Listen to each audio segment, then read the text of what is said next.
The best things America makes are the things America makes out here. The history she writes in her clear blue sky.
Well, ladies and gentlemen, I think it's that time.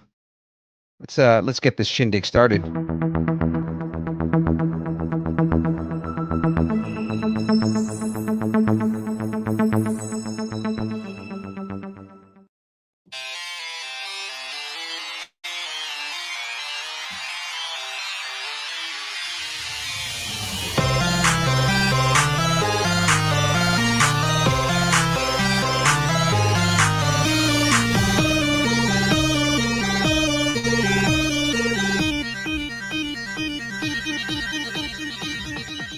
Distance nerding.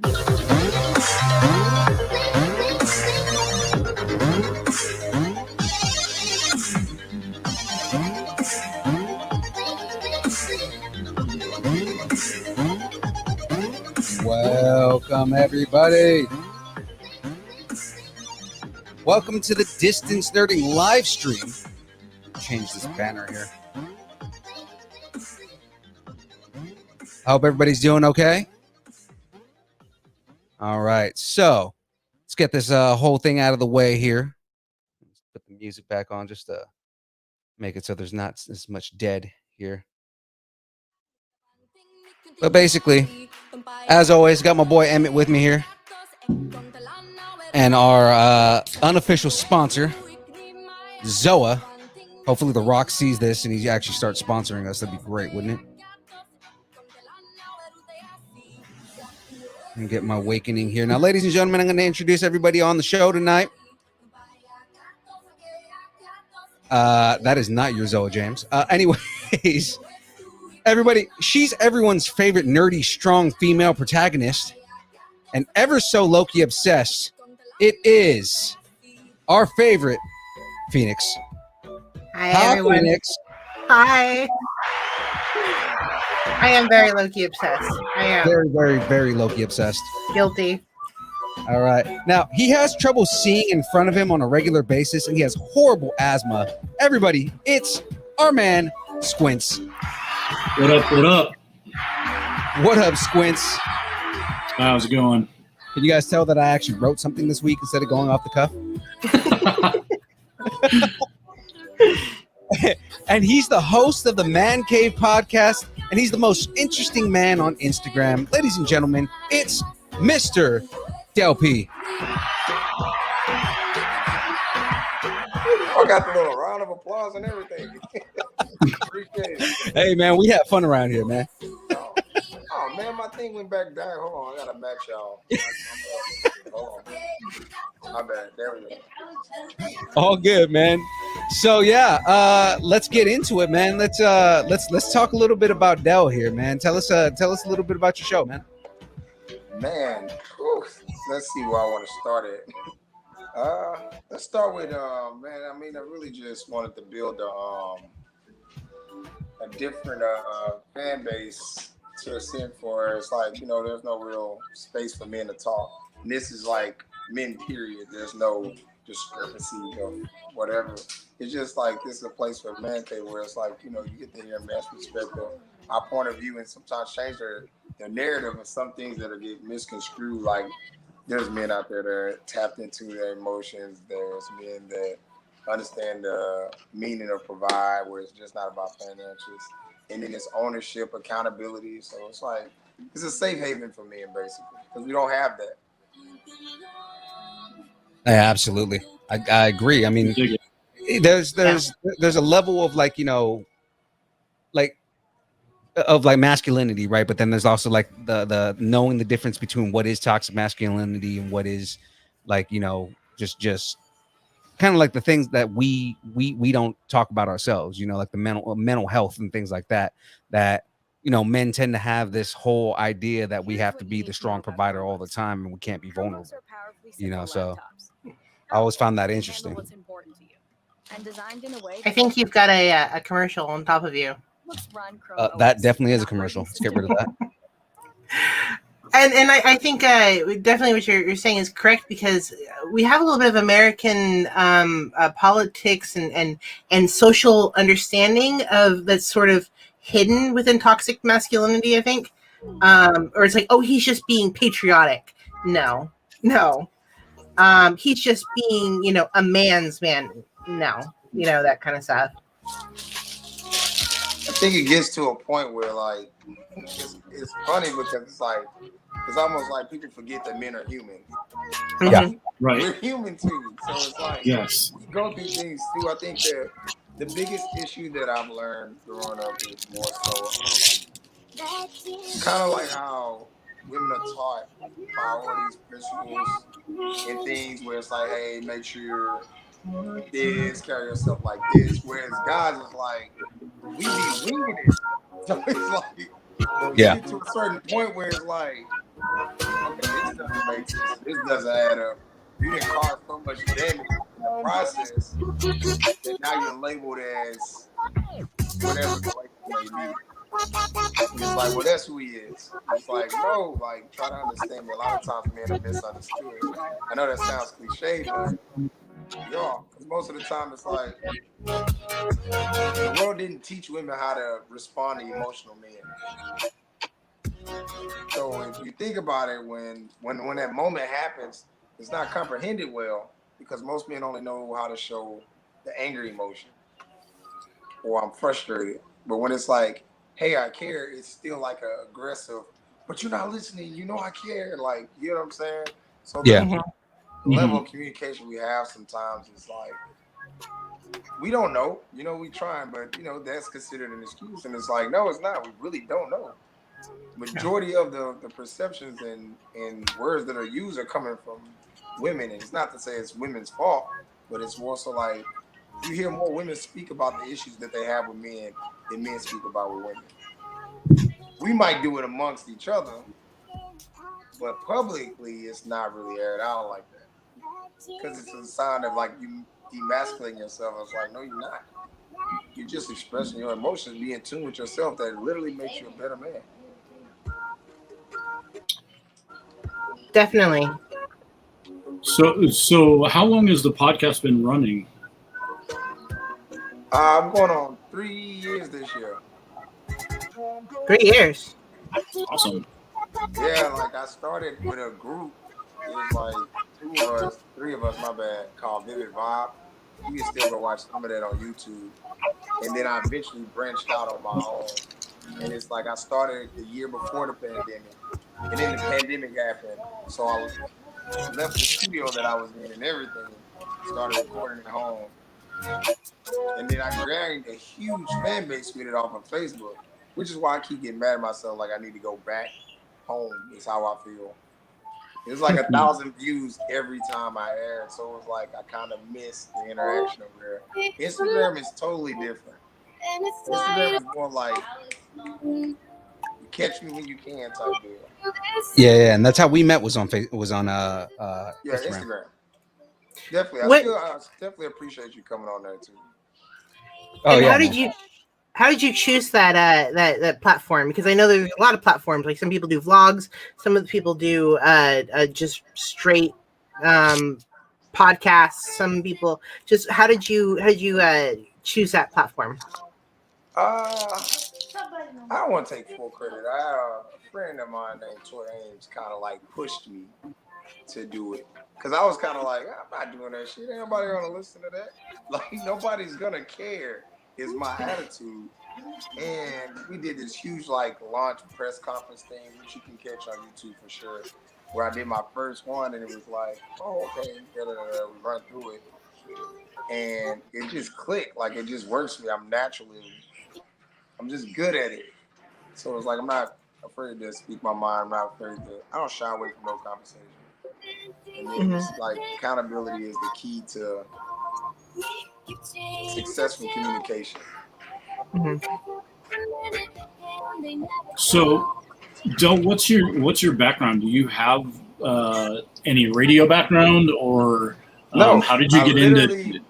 It literally sparked out of thin air, and as time progressed, I just got better at it. I started learning how to do a lot of more things, and then I really got into the more marketing is easy for me.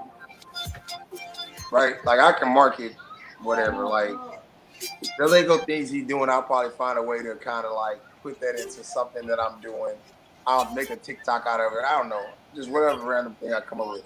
But no, I have no background history. I'm well spoken, so it gives me kind of an advantage to certain things where it's like I know when, where, and how to say things. So that helps me along the way. Like, fun fact that a lot of people ain't realize, I think it was back in Covington, it was like for this Juneteenth thing, and I went for some friends, like just to hang out. And the mayor, or whatever you call him, like the councilman, my bad, it was like, hey, what do you do? And I told him about my podcast. He was like, well, can you go up there and speak for the kids or whatever? He was like on the spot. It was like, yeah, no problem. I had no idea what I was going to say. But once I got there, got the mic, and just started blowing out. So it's just one of them things, like I do a lot of things purely from the heart. So I always speak from my heart. So I'm real careful and calculated with my words because some things don't need to be said. Some things aren't necessarily needed. And it's like, hey, just, my biggest thing in life is you never know what the next person going through. So I always be mindful of what energy you give them because you could literally push somebody over the edge. Oh, yeah. So that's like one of my biggest fears, to ever say the wrong thing to somebody and that just was their bad day and they just say, F it, I'm out. And now my thing is like, dang, my last words might have pushed that person over the edge. So it's like, nah, I'm not. I get it. It's like a cliche thing where it's like, oh, love everybody. But it's possible to love everybody. So it's like, right, for sure. Let's not make it impossible. It's possible. Is this something that you wanted to do for a long time? Like, did you like, oh, I want to be on the radio when you were a kid? No, I wanted to play baseball professionally. Oh. I was hella good at baseball. I ran track. Then I fell out of love with that. Then I don't know, I got into gaming real heavy. So I went to Art Institute, graduated with a bachelor's in game art design. So nice. I definitely know, like, yeah, that's why it's like cool to. This is like my first podcast where it kind of like feel like home between us. Awesome. Like, this is home.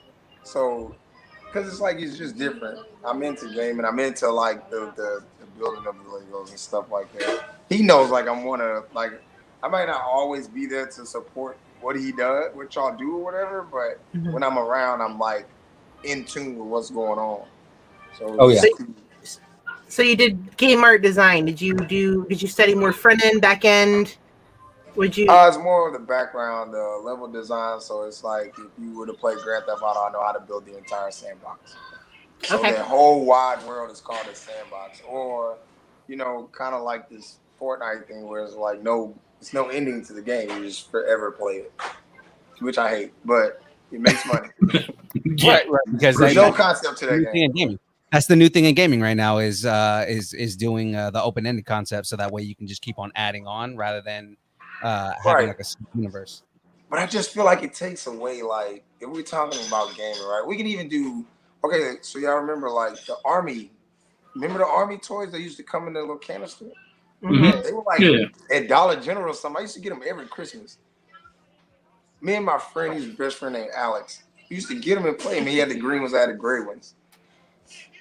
Gaming has took that concept of fun away, where there's no real interaction. You playing a game with somebody all the way in Europe, okay? It's not the same. It's like playing Street Fighter and we right next to each other. Mm-hmm. It's just different, and I feel like you take away from these kids' social skills too, man. Because I mean, you playing a game across the nation, you really just yelling and cussing the other individual out. There's no real friendship behind it. You might be a friend, like I met a couple people on Call of Duty that I actually became friends with, but it's a crazy world on that gaming. Online gaming is weird. I've actually lost friends while gaming because I'm a gamer. I've lost friends while gaming. Like, I wallbanged a friend once, and he was just so mad, wouldn't speak to me ever again.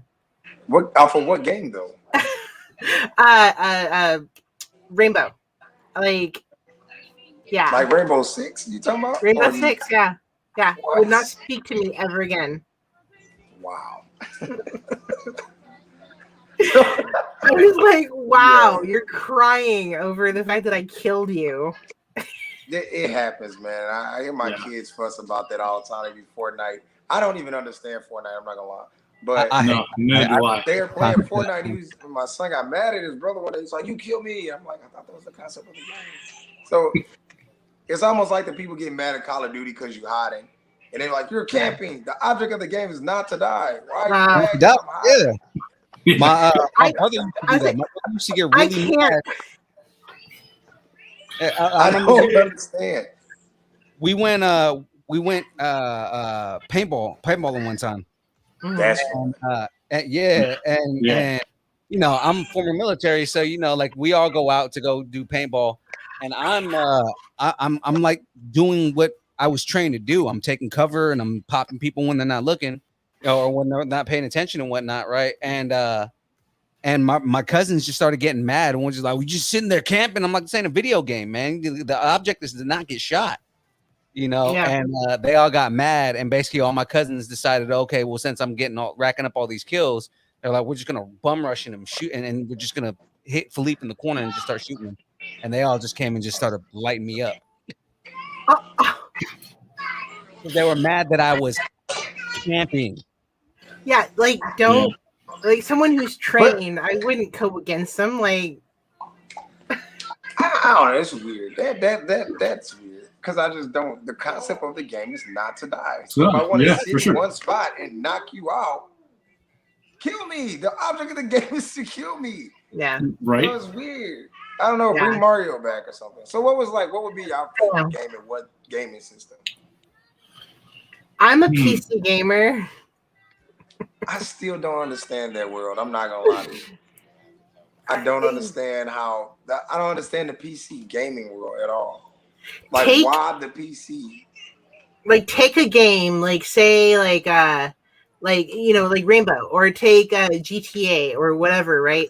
And what it is some of that stuff is already really open, but I can open it more because I can mod it. So and I can throw in weird stuff. I can get characters to dance. I can do so much more than a console can. That's why I love PC gaming. Yeah, my oldest is getting towards that because he's like explaining it to me, and I'm like, I went to school for this shit. I don't know what he's talking about. Right? it's like beyond you now. Right? Yeah. I'm like, wait, what? So they like to use the word lagging, and they're using it all wrong. But they're like, the game's lagging. I'm like, no, sometimes that's just how it is. Like that's a part of, like, some people don't realize, like, I learned that gaming, designing games is glitches are made on purpose. Mm-hmm. They're intentional. Yep.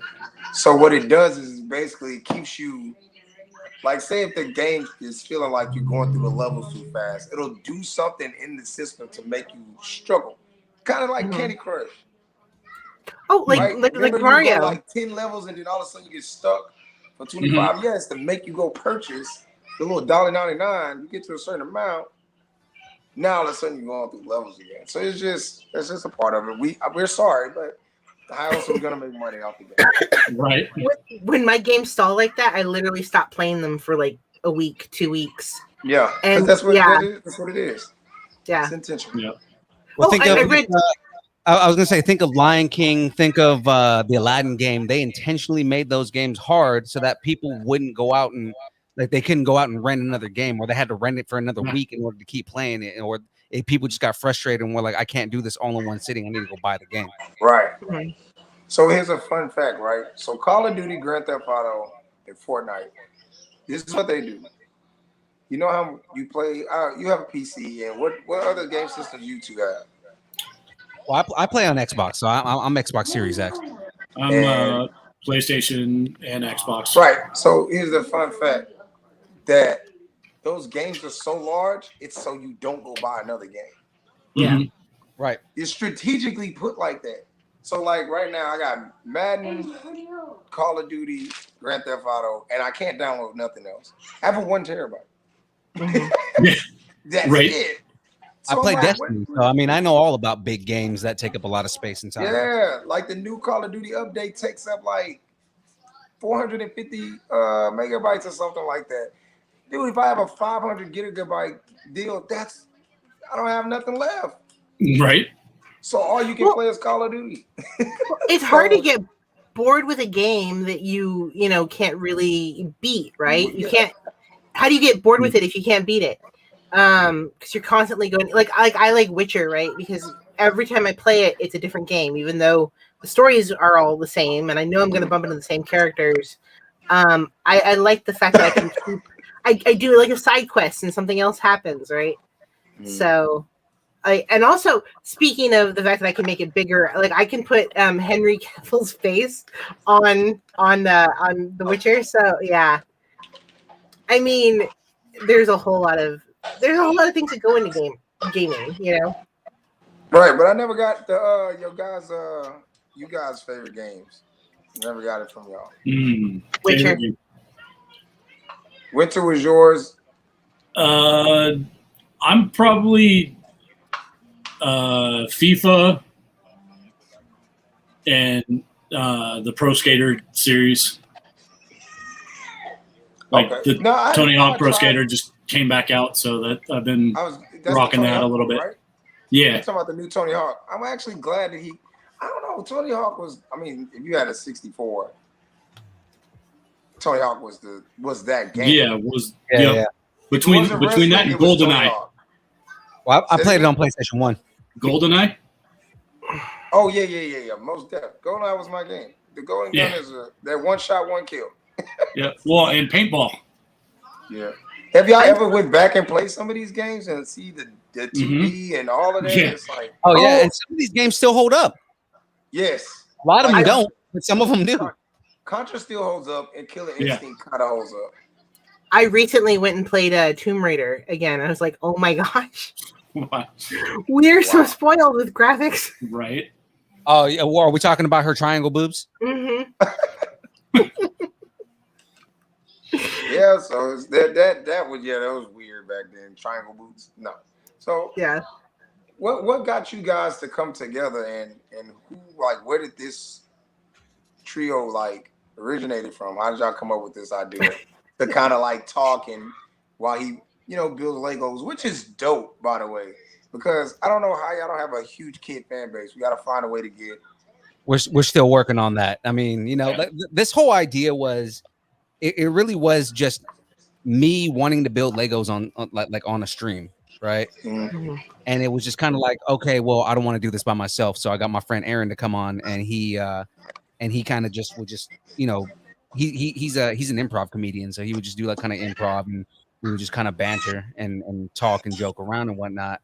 And then my other friend Aaron, what's funny, the two original guys aren't on the show tonight, but it's like he ended up coming on because he was like a frequent guest on our podcast.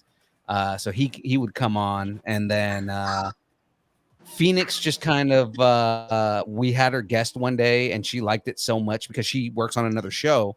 It was kind of like, oh well, I don't have to do any work. I just get to sit here and enjoy myself. Okay, well, let me hang out. So she started coming on. Squints, he was a fan that was just like, hey, I want to come on the show one day. And we're like, why not? Let's do it. And then he's working on his own show. So this is really just us, letting him come on and do his thing. And he's just really just become kind of his own host and his own thing. Right. It's kind of like now. It is kind of nice. Like, oh, okay, yeah, come on to like, I'm kind of expecting. It is kind of nice to just do this, and you're not like doing research, and even though I do a little bit on the show, it is kind of nice to not be like freaking out, going, I have to run this, and I have to, I leave it all up. I leave it up to him. Right. So yeah. What would be the most difficult Lego you had to put together? So far was the Nintendo. So you notice at the beginning when I did the little brand, right? And it had like the background right there with our Funko Pops playing the Nintendo. Did you notice that? Yeah, that Nintendo was an actual Lego. I said, did you notice at You're breaking up? Did I notice that the Nintendo? Yeah. So the intro is a Lego build. What? I'm gonna have to go back and look at that. No. Yeah. Yeah. Yep.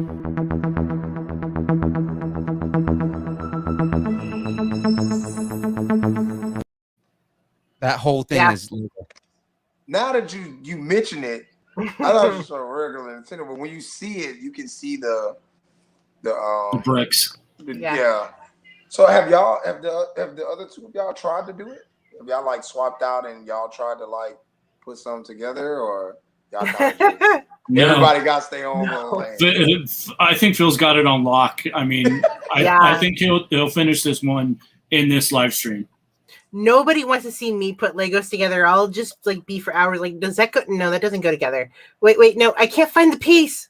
Yeah, or I'll drop a piece and not find it anywhere, and be like, "Oh wait, I've got it all together, but it's missing one piece." No, Phil's really, really good. In fact, we often joke about how he'll have huge kits and it'll be like, and done. Yeah. 20 minutes. Yeah. We still have an hour and 40 minutes left of show. Yeah, pretty much. So where is something that you guys want to see this go? Like, where do y'all have a goal for it, or is it just like a fun thing for three friends to do together, and it's like, hey, this is fun for us. It's kind of like a release therapy. Like, what do you guys get out of it individually? I keep saying to them, I'd love to see them get monetized one day. Because like this, Yeah, I mean, it's fun, really, is what it is. And like we're having fun with this. And we want other people to have fun with us.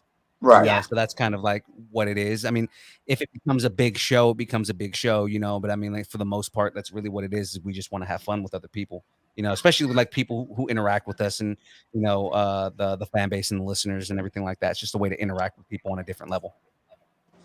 Okay. Oh, I just noticed James called you out and said you're not good at Fortnite, Phil. Yeah, I laughed at that earlier. I put that on I had seen it pop up and I just laughed at it. I'm not. It sucks though. I mean, I don't want to be good at a game that is basically Minecraft with guns. It's not true. Exactly. Minecraft was a horrible game. I love Minecraft. Minecraft is one of my favorites. Can't get into it. No. I like playing it because I like physics and I like chemistry, and you can do that in modded Minecraft where you're doing chemistry and making things and running around, and there's modded Minecraft where you don't even have to have the bad guys. You're not killing anything, you're just building. So that's just that. I don't know, that's my gig. I come from a film background, so yeah. But like so I went to art art institute. Film background? Yeah, like I went to art institute, but I studied the film instead. That I took one class and it changed my life on how I look at movies for the rest of my life. Oh, I gained new respect for animation. Absolutely. Yeah, You appreciate animation more than that green screen crap. Like, it's a lot of work that goes into animation. Doesn't get talked about enough. Oh yeah, because back when I was learning in 2008, they were just starting to really get into good graphics. So they were teaching the old school stuff as well, and it was just really kind of nice because I'm told that not even now that they don't really teach the old stuff anymore. Maya was a big thing. I don't know if it still is. I remember they make each. I think but they make each major go into somebody else's class. Like they make the film people go study animation for a while, make the animation go study film. Make that's how I ended up in that film class. Yeah, no, it's really amazing, and sound design and just. Yeah. You know what? You know why? And see that I took classes on audio engineering. I mean, I have an audio engineering degree, but I mean, like when I was doing studying for music, they made me do stuff for film. And that's how because they all realize after you graduate, they all went hand in hand. Yeah, for sure. Yeah. The sound class is why I'm so good at making digital flyers. Yeah, because I know how to toy with all the stuff. But it comes back to you like riding a bike, which is dope. Because it was like, I learned all that in college. I was like, what the hell is this? And then I went to doing flyers and all this other stuff that I do now. It's like, oh, all this comes in handy. I just struggle with the film thing because it's like I'll be watching a movie and I'll be like, yep, this is about to happen. Here's climax of this. All right. Oh, I hate film horror movies. I hate horror movies because of that. Yes, I don't watch no horror movies. I couldn't even tell you the last horror movie. 90% of horror movies is audio, because the thing is that if you ever watch a horror movie without audio, if you just mute the screen, horror movies aren't scary at all. Yeah. Yeah. True. Yes, when you put it that way, that's absolutely true. Yeah. So as far as me, I was a graphic design major. So you know, one of the things for me with this podcast and getting to know Phil and Pheonix and James and everything is, I just see it as networking, and we're all helping each other out. Whether it be like, me guesting on their show, or, I'm going to have James and Phil on mine here soon. So, we're just helping each other out and helping each other grow and giving each other ways for other fan bases to hear. I really like, in the 13 years that I've been doing this, is you meet really amazing people. Oh, you're really you two are. You are too. Yeah, no. It was really funny because I met James and Phil by doing. I met them through an interview on the other show I'm on, which is Saber Rattle. We're almost like sister shows, aren't we, Phil? At this point. At this point, yeah. I met them doing an interview, and my co-producer was like, "Yeah, we're gonna have them on." And I think you were the very first time I ever sound checked, because there were so many issues. Because we often have trouble where it's like, I can't hear you, the sound isn't working. I think James is Phil, or why I ended up sound checking everyone on the show from then on.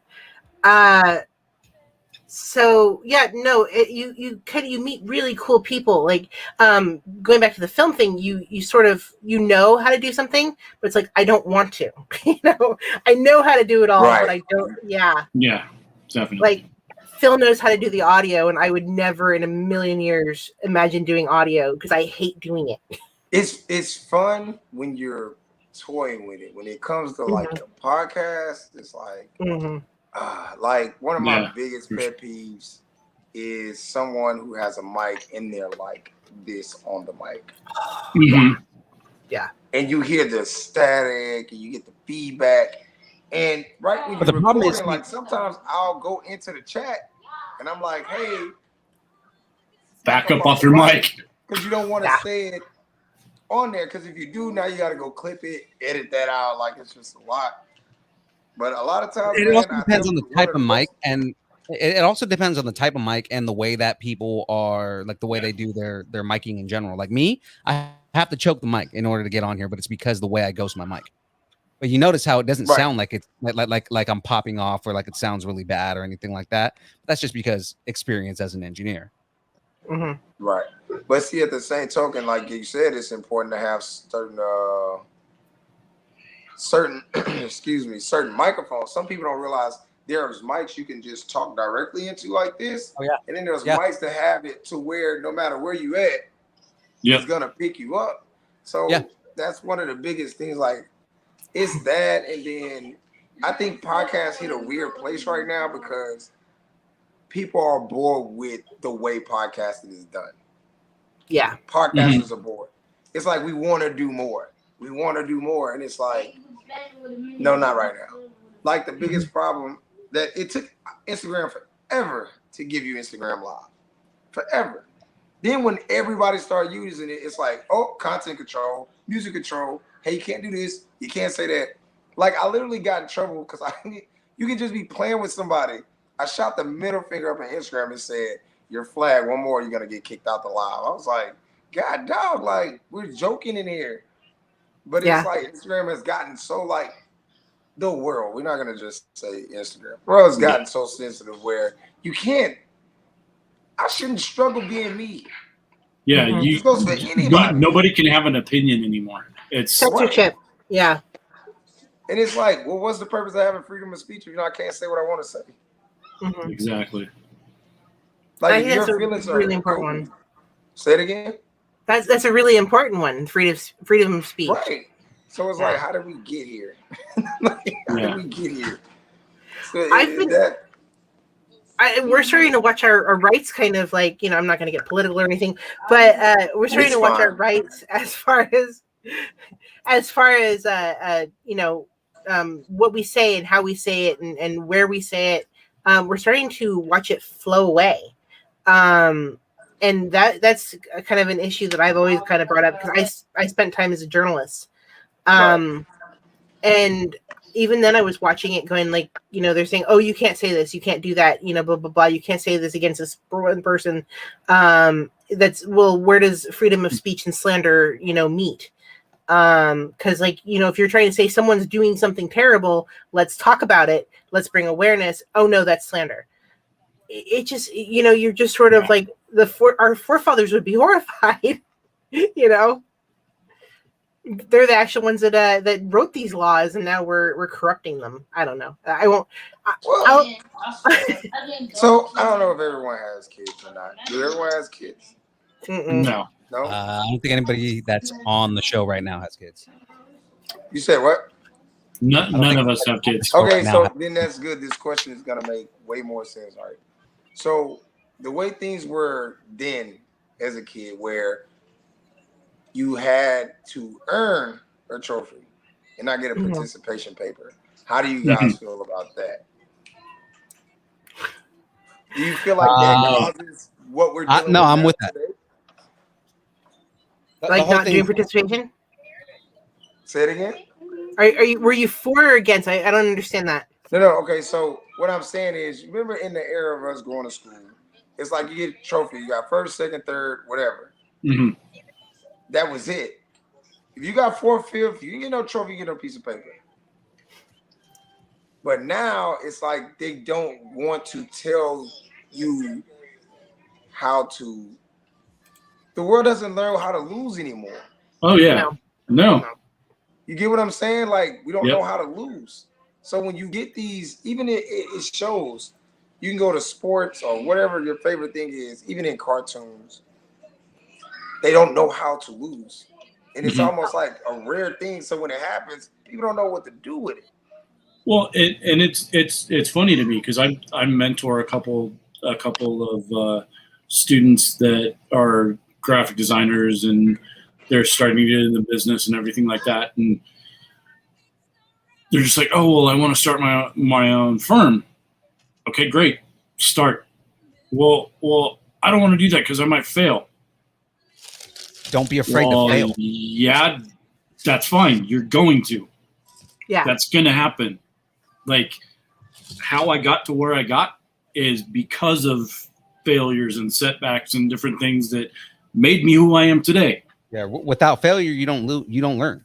That's the right. So if you're always winning and you do make the mistake, you don't know how to learn from it because it's like, what is this?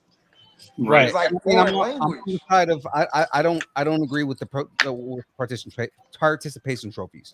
That's not at all. Because you don't earn anything in that. You don't. You showed up. That was what happened. Right. Yeah. When I was in sports, even going into high school, it was like they didn't do best player. They would be like, oh, who's the best shooter? Because I did a lot of basketball, and it's like, who's the best dribbler? Who's the best shooter? Who shares the ball the most? And like when you got done with it, like everybody had an award.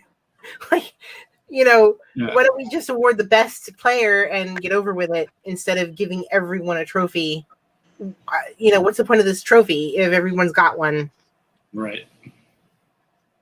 Like some of it I get, some of it's like, encouragement to get to the next level. But the thing is that everybody shouldn't be getting trophies. Right. So you literally saying everyone can make, okay, what's everyone's favorite sport or favorite thing to do? Let's just say, what's your favorite hobby? Everyone's favorite hobby. This.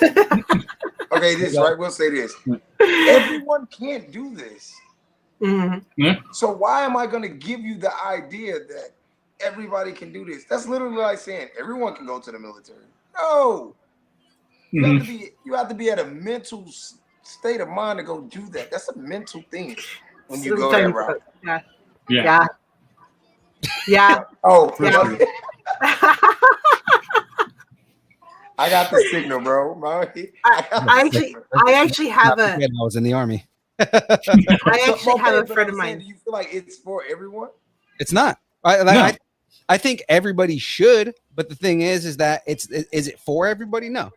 I had an NCO that used to say it all the time. If it were easy, everybody would do it. Mm-hmm. Yeah, for sure. Right. But you can't teach. That's the thing. They're teaching them that saying everybody can do this.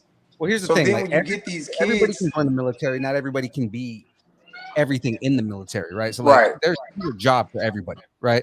The thing is that, along the lines there, again, I was a Ranger, so it's kind of like, one of the things that I had to go through selection, right?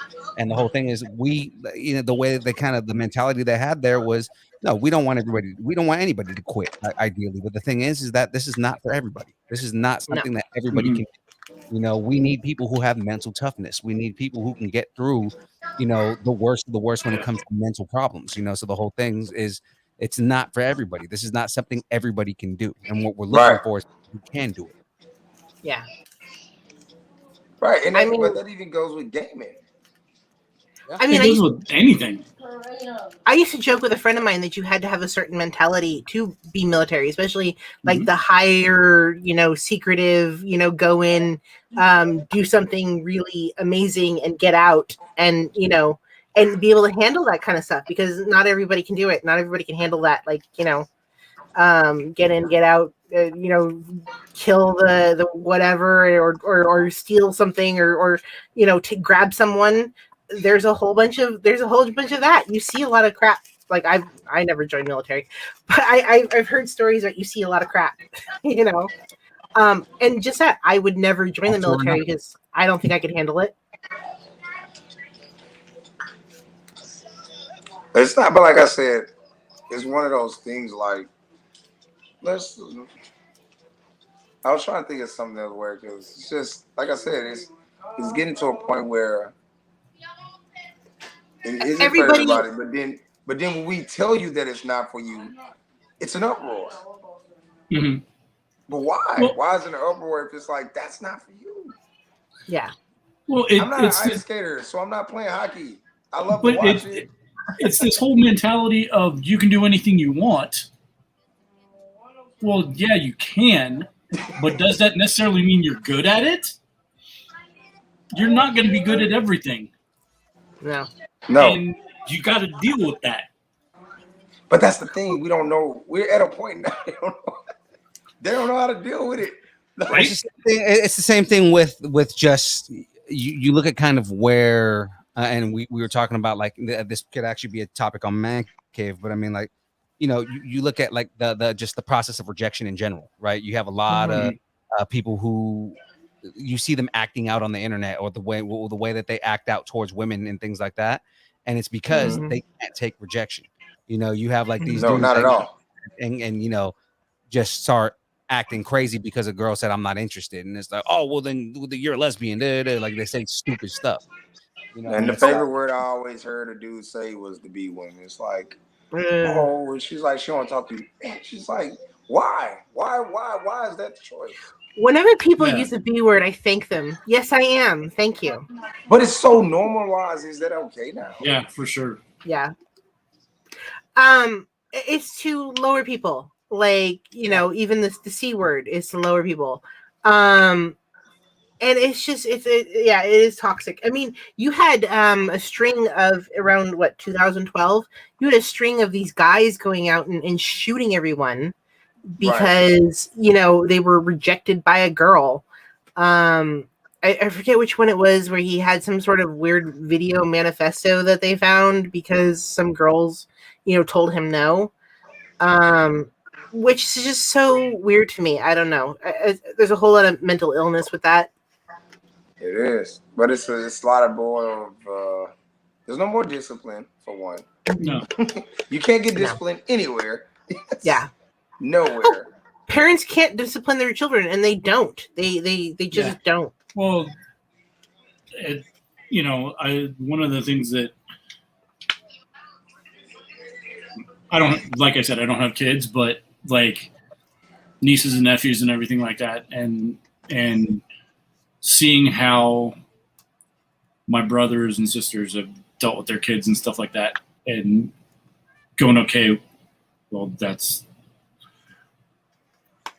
how you should discipline a child, not like just going, oh, well, I have to be their friend and I have to.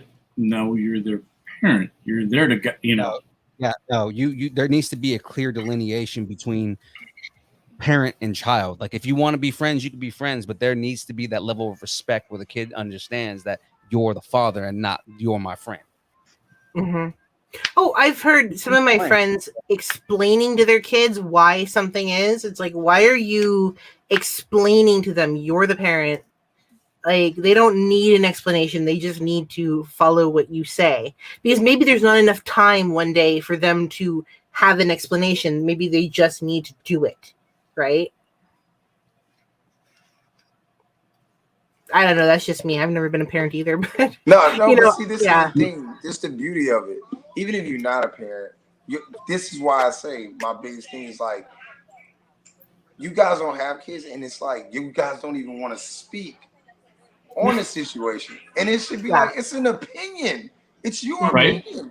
Mm-hmm. Yeah, really. Like I don't care. Okay, my careness for things is like all time low. Because like whatever, do you be great at what you do? I was a nanny in college. I was a nanny in college, so I can speak a little bit more about taking care of children. But yeah, it is driven me crazy. I had some parents that I worked with, where they would just get down on their level and be like, "We have to explain to little Tyler why he can't do something." It's like, no, your Tyler needs to respect little you. Tyler needs to ass whooping is what he needs. Yeah. No, Tyler, you can't run in the street because there's cars. It's like, oh my gosh, like just smack him, Bet your ass will eventually get it. Pain will come across a lot faster, So I got a question for y'all because y'all kind of like, what's something right now that you kind of like make it make sense? Something going on in the world right now that y'all like, y'all have to make this make sense. What would it be?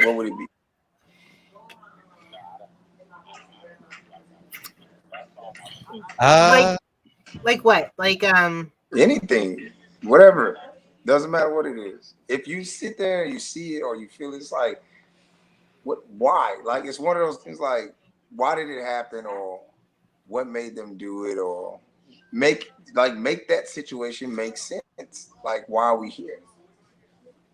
What would it be that's going on in the world right now for any one of y'all? God, that would get way too political. What I'm thinking. Why do you? Okay, so I'm glad you said. You keep saying you want to get too political. Why do you keep saying that? I think people. We live in a time where people just get so angry, and you can actually end up ostracizing large amounts of people if you say the wrong thing. Yeah, it's like, you say something wrong and like we're at a point in society where if they don't agree with you, they'll ostracize you, not be like, we disagree, but we can still be friends. It's we disagree. And now I have to like literally get rid of you because I can't look at you. I don't know when we got that way, but we have. It's all cancel culture. I was just about to say that. So yeah. Okay. How do y'all feel? How do y'all feel about the cancel culture? Cancel culture. Ugh. I can't stand it. So let's laugh at them because this is nerdy. How do y'all feel about them canceling Pepe Le Pew? What? So y'all didn't know that they canceled him Yep. Because they said he was teaching kids basically rape culture. And I was like, I didn't see that as a child. I just seen a skunk trying to talk to a cat, which didn't match. That's what I got out of it. That was it. Yeah. My mind didn't go no further than that. Yeah, I think sometimes people go way too deep into like the whole like, oh, we need to figure out the whole root of why people did this, and it's just like, really? It's a cartoon. Yeah, like come on now. Are you serious?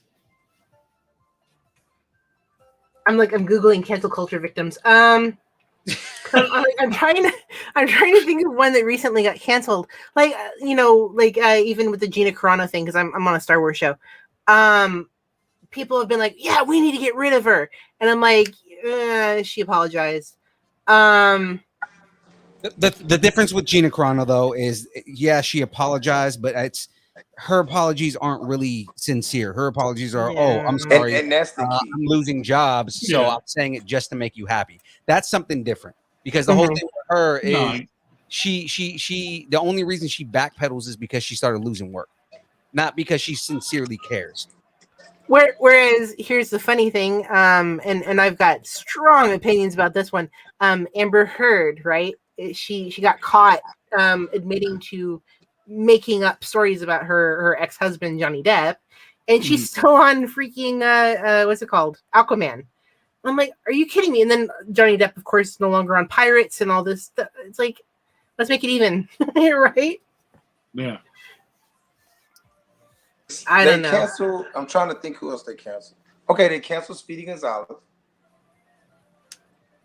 They canceled, it was something else that threw me completely off. Where I come from it, they canceled Dumbo. No, they didn't cancel Dumbo. They canceled the Crows in Dumbo. Right. Yeah, it was the Crows. Yeah, that's different though, because the Crows literally were racist. That was literally That was literally Jim. I mean, the Crow's name was Jim Crow. Picking and choosing. It's I like never when caught they right, and then when they wrong, they way off. That'd be my thing.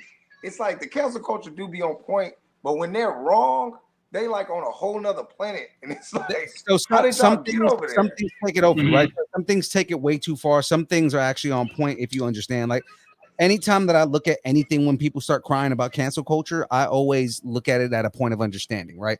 What is it that people are really upset about? It's not, you know, I don't look at it at a point of view of like, oh, they got to cancel this person. It's what are they pissed off about, right? And do they have merit? You know what I mean? Like Pepe Le Pew, he was a character during a time where, I mean, where literally you praised men for beating women. You know, it's like, oh, that's you kept your woman in place. So it's kind of like when you have something where a man is pushing himself on a woman, you know. But why not direct your attention towards that? That's what I'm saying. Is like that's the whole thing. Is that's what they're pointing at. Is like you look at some of the situations Pepe Le Pew put that cat in, right? Mm-hmm. Or like, but you do realize that they did. I could be wrong, but I know it's 5. I think they did 5 episodes where they swapped it, and she was attacking him, and they literally won a Golden Globe for the shit. Yeah. Mm-hmm. So I was like, and again, cancel culture is they take it too far, and a lot of times, right? Same but thing. I don't like, think they do their homework. Oh, sometimes they don't. A lot of times they don't. See, here's the thing: is especially because the people who are canceling people are always usually like Gen Z or the Gen Zers, the new kids, right? Because they don't know the context, they don't know the history, they don't know where it's coming from, right? They just see, oh, in today's context, that's perpetuating rape culture, or in today's context, that is assault, or just different things like that. Again, like you look at Speedy Gonzalez, right? Speedy Gonzalez, character-wise, is a hero, right? What they're really pissed off about is slowpoke, because it perpetuates a Mexican stereotype that Mexicans are lazy. Right? But they're not. They're pissed off. No, and that's the thing. But what I'm saying is I'm looking at what they're what they're upset about, right? And again, I don't think that. Like, I look at Speedy Gonzalez and I look at Speedy Gonzalez like he was a hero character. Yeah, I mean, he's like a fast mouse. That was exactly. You know, like he was a hero character, and I guess Slowpoke, yeah. I mean, he was like this lazy Mexican stereotype that is the complete opposite of what Mexicans really are. But I mean, you know, the whole thing is like, again, I guess the other thing is if you look again contextually, you look at Hollywood at that time, and you look at a lot of things. I mean, there was a lot of stuff that was like that. Like you look at almost every black character that was in those cartoons was a stereotype of black people. Right. You know, and it's because that's all they knew at the time, but that's what was acceptable. And it's kind of like what you need to look at it as is at that time, this is where we've grown from. Like you look at black characters back then to black characters now, and they've grown leaps and bounds. You look at Hispanic characters back then, like I mean, you look at Jaime Reyes right now, who is the Blue Beetle, right? And he's a superhero character versus Speedy Gonzalez was the only character we had back in the day. Well, also, you do have stuff like I'm just looking right here. Dr. Seuss apparently was canceled for racist imagery, but no, Dr. Seuss was not canceled. Dr. Seuss, there were like 4 books that got their camp took out 4 books that number one were already not selling as it is, right? So they were just like, okay, well these books aren't doing well. So I mean, you know, another thing is they have a whole bunch of racist imagery inside of it. I went and looked them up, and they were pretty racist. You know, the thing is like they were, but it was one of those things like who walked in a library and seen it kind of thing. But that's the thing is that it wasn't cancel culture that got rid of that. What it was is Fox News and all those political outlets started putting spin on it and started saying that, oh, it's cancel culture. They're being canceled. Like, no, it wasn't being canceled. Dr. Seuss is not canceled. Nobody is taking green eggs and ham off the shelf. You know, we're not sitting here saying the Grinch can't be idolized. You can't go and watch the Grinch. What they were saying is that we have 4 books that have racist imagery that are not selling as it is, and we're going to pull them from publication. They even said that they're not getting rid of Dr. Seuss. They're not publishing those books anymore. And most of it because they're not making money on those books. So it's just kind of like what they did was the media decided to take that and say, oh, well, they're canceling Dr. Seuss. That's not what happened. Yeah. But at the same time, because like you know, you go into the statues, which you know nobody likes seeing really racist statues, but we're idolizing people who were you know knowingly fighting for the South and for slavery and all that. At the same time, we've had discussions in my history class because I'm working on my master's in history. We've talked about like what's the difference between getting rid of imagery and cancel culture and whitewashing history, right? Where those things are out of sight, out of mind. Are we like basically destroying history itself? Where you know we're no longer going to have those conversations because we got rid of all the statues and we got rid of all the writings. And here's the thing about statues is those statues were not put up post-war or post-war. Those statues were put up in the 60s in order to keep black people in line. So that's the whole thing is like to sit there and say that, oh, it's history. Well, no, they put it up because they wanted to put white pride in the South and make black people feel like they were inferior. So it's kind of like those statues. I don't mind pulling those statues down. I don't care at all to pull down a statue of Robert E. Lee or to pull down a statue of someone like that. You know what I mean? Like it's anybody who was, and even then when people are arguing, oh, it's the history, you're idolizing people who lost the war. What other country puts up statues of enemies who lost the war? To clarify, I meant like we need to have like access to this iconographies, these writings, like for historians to be able to go back and be like, you know, yeah, they were this way at one time. Because sometimes we have like we call it the social archaeology.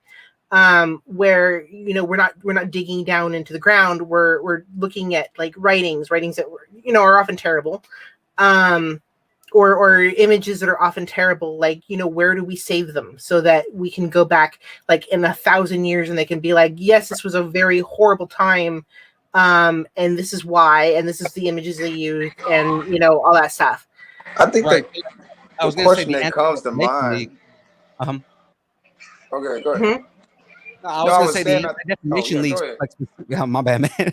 I was going to say the Anti-Defamation League specifically has said when they pull these things down, not to just destroy them, but like put them in a museum so that the right place to learn about the history and places like that is in a museum, is not leaving it in the middle of a town square where you know it's basically worshiping somebody who again lost a war. Put them in a Civil War museum where you can say, hey, here's Robert E. Lee, he was the commanding general of the side that lost. You know, same thing when people talk about the Confederate flag, and it's like that wasn't even the flag of the Confederacy. That flag was for the North Virginia Army. With all that, it's just one of those things. Is the problem? The problem is if we're going to talk about the history, you got to be honest. And the problem is, it's like we'll talk about the Civil War, but you won't go into details that blacks was on both sides. They don't tell them that. Like, if you really think about it, when we got taught in school, it was just like, oh, the Civil War is about slavery. And it was like, they were on both sides. What are you talking about? So it's like they give you just enough to make you not ask why. And the problem that they have now is this young generation is asking why, and then they want the answers. Right. Normally, like us, we just be like, why is that? And they be like, because I said so. And we just leave it alone. But the ones under us, it's like, no, why? Okay, well, why would they do that? Well, who is in charge? Like, now they're making you explain yourself. But the problem is, we can't explain nothing anymore because we either don't remember or we can't find it. We're going to destroy our own history. Well, what's that saying? Those that forget history are doomed to repeat it. But it's intentional at that point. Do y'all not feel like that? If I keep us in the same cycle, there will never be evolution. We will always listen to what society makes okay, right? So I know y'all remember this. Remember when Bart first started cussing? The world was in a frenzy. Only for UPN, is it UPN, wherever channel it is, to use the word bitch on national television. But it's because society said it's okay now. If society can't make money off of something, and if they haven't figured it out, then there's no go. No, we're not allowed to do that yet. Couples used to not be able to. America wants to make their money first. That's just how our country's built. They get their down first, and then everybody else gets their money after that. Couples used to not be able to sleep in the same bed on TV. Married couples That's a fact. Had separate beds. But you got to remember, there were states where you couldn't even you had to have missionary only. Yeah. Every other position was illegal in states at one point. What? This is my bedroom we're talking about. Why are you worried about what I'm doing?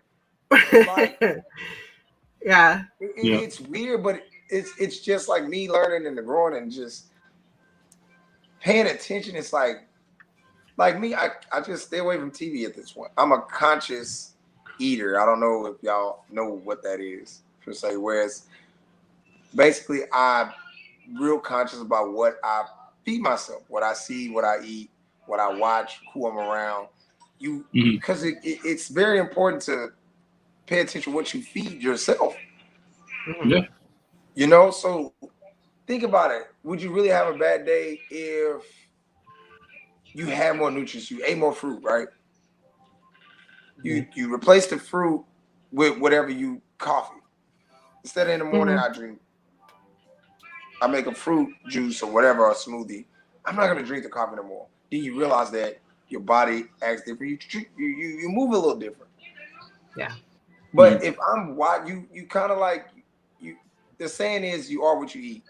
But people always thought it was about food. No, this is everything that you eat within inside you consume. Yeah. Right. Yeah. And you become that. If you ever pay attention to people around you, make you who you are. That's why you use your friend's lingo. Yeah. Or you can always talk about how, well, I know I've been around Phil so long. I know that when he says this word, he'll chuckle after this. Like you kind of, you pick up on that.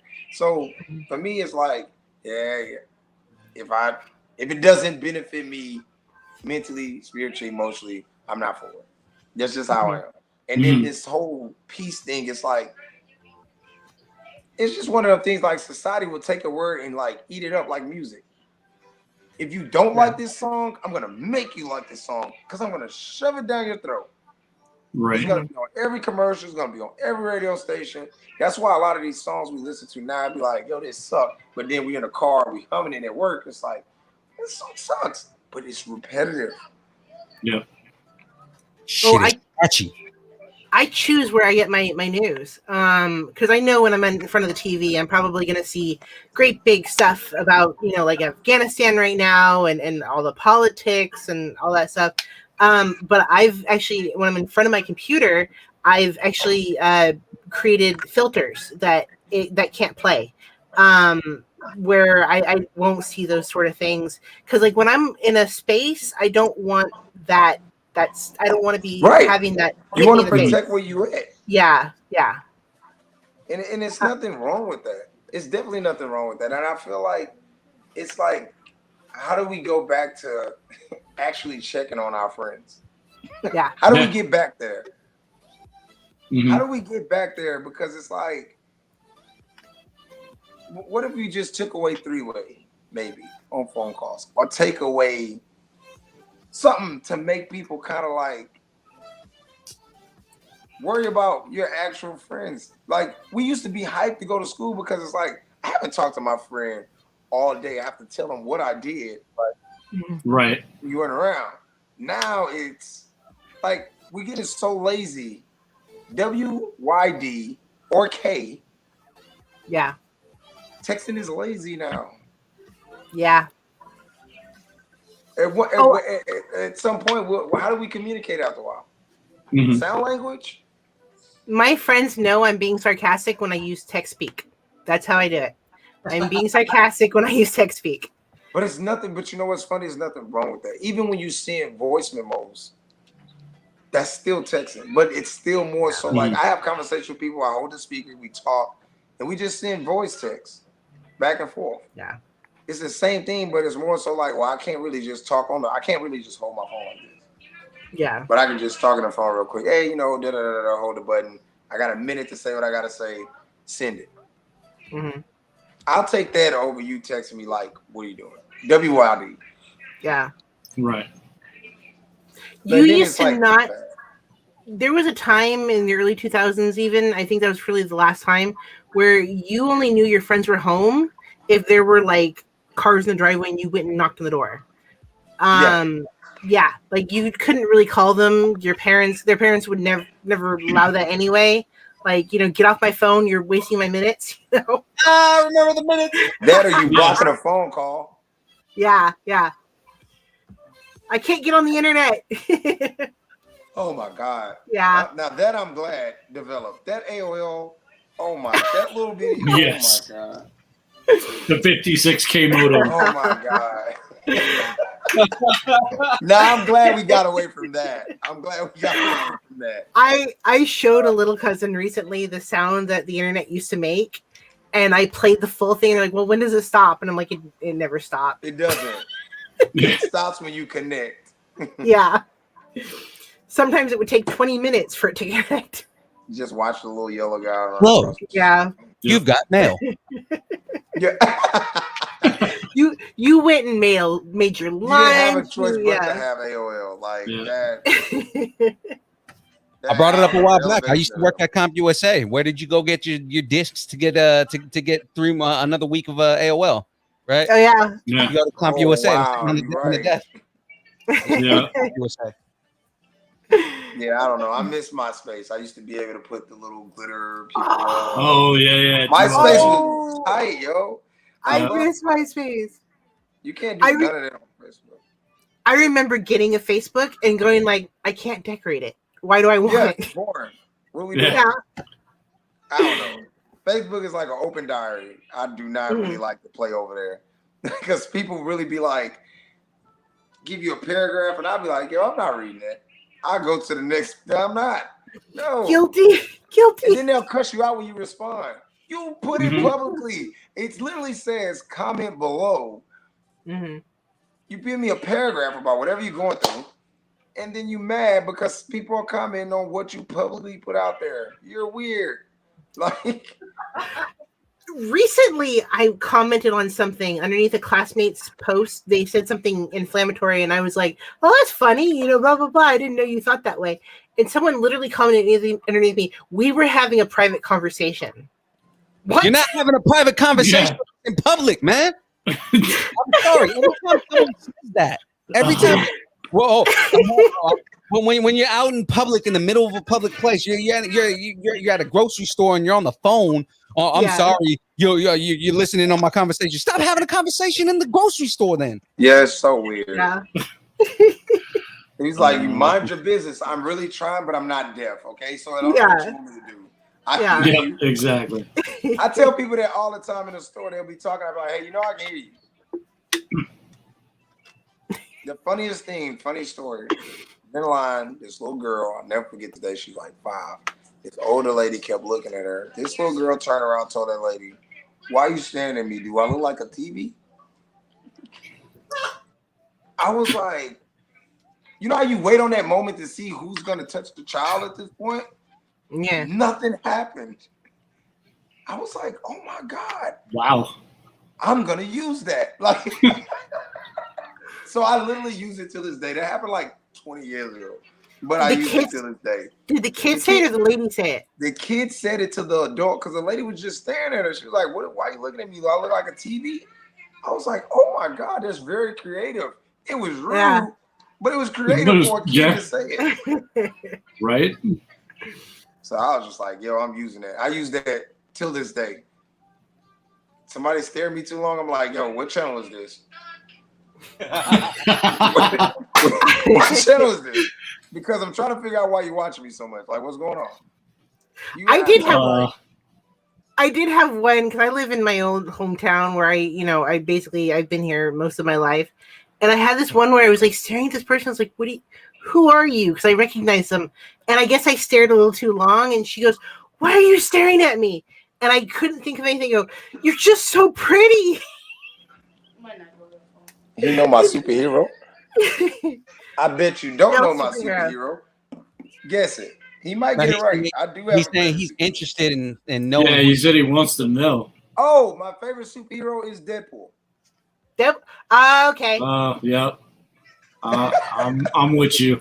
We're best friends at this point. We are best friends at this point. Deadpool is my favorite character. And Wolverine. Yep. Top 2 right there. Those are my top 2 right there. Okay, that's my wallet. It's a little greeny, but yeah. Yeah, I see it. See, I don't have a wallet. I'm just blessed with the initials. As long as my initials are DP, really? I'm with Deadpool. Oh, I love it. Yeah. I love it. I didn't even think about it. Deldrick, my last name is Parker. Deadpool. So I'm good. But Deadpool is by far. Look. Do you see all the Deadpool pops on there? I see that. I definitely need to get one from you then. And by the way, I did win the candy. For the record. You did? I won that candy.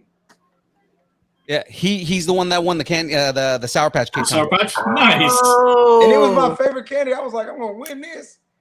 Yeah. I did like 40 entries. I was gonna be so mad if I didn't, because I was like, yo, I would go back and check the comments. I'm like, somebody did like 20. I'm going back again. So I wanted that candy. I got it too. I was hyped. Well, nobody was entering at first.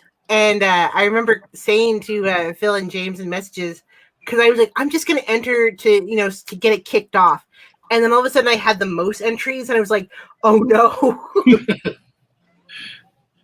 Nah, that was fun. That was fun. People like getting free shit. Yeah. It's life. Nobody wants to pay for anything.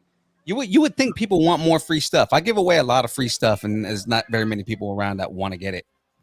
Yeah. Nobody likes free trying stuff. to like low key do stuff though. It's like an inbox. It's like, dude, just publicly participate. Yeah. It costs you nothing. Nothing. Yeah. I literally tell people that all the time. Support is free. So you're an MCU fan, huh? More than DC? Yeah. What is that? Nobody watches DC. Let's be true. Can we be honest? Name one great DC movie. I like Wonder Woman. Yes. The original or 1984? The first one. Okay. Ew. They lost me like 20 minutes into it. I was like, Oh, dude, 1984 was horrible. Yeah. it was confusing. Like, for instance, I've never been interested in Superman because of the simple fact he takes his glasses off and nobody recognizes him. I think that's dumb. Right? That drives me nuts. Wait. Can I do that? Where did he go? Who is that? That drives me. No, did you let a stranger on the show? That drives me nuts. Who is this random person on my show right now? Who are you, sir? And how did you get on the show? Uh-oh. Hold on. Where's my camera going here? Uh-oh. It's like turning away from me. No, I like Wonder Woman. I was raised with DC. There was like I did not have a Marvel house. All of my uncles loved DC. Like one was Batman, one was Superman. You know, I think one of my uncles was all like, "I'm Hulk," but that's it. I had a great big. My mom was Wonder Woman. Yeah, like. But I got older, and the MCU was a whole lot more interesting. And then they were like, okay, "We're gonna sit on you." Funny how we're ragging on DC, but I'm building Batman. The problem with DC is no character ever sticks. We got 42 Batmans, 92 Supermans. They reinvented. I've seen Uncle Ben die way too much. At this point, I don't want to see Uncle Ben die no more. Well, They wait, made you like just went from years. DC. You just went from ragging on DC to MCU. But no, the thing is, people don't realize that Spider-Man is owned by Sony, which is like a middleman that has nothing to do with either DC and MCU. But people don't know that. But what they do is they sell the rights to Spider-Man, and then it's like, okay, we're gonna make 3 Spider-Mans. We get it back. Guess what? We're gonna sell it again. Now we're gonna get 3 more Spider-Mans. And then now, guess what? Spider-Man's coming back again. Really? But now he's MCU. Now he's like he's 5. They need to leave Batman alone. I'm serious. After what Edward Cullen is now Batman. Well, hey, I'm 100% behind that. If you watch the movies I don't know yet. I just don't see nobody out doing Christian Bale. I just don't. Yeah, I agree with you. No. Like, oh my really? God. Like, no. my boy right now, man. Who? Ben Affleck. Ben Affleck was not. No. Okay, can we talk about that for a second? Ben Affleck is only good when he writes the movie.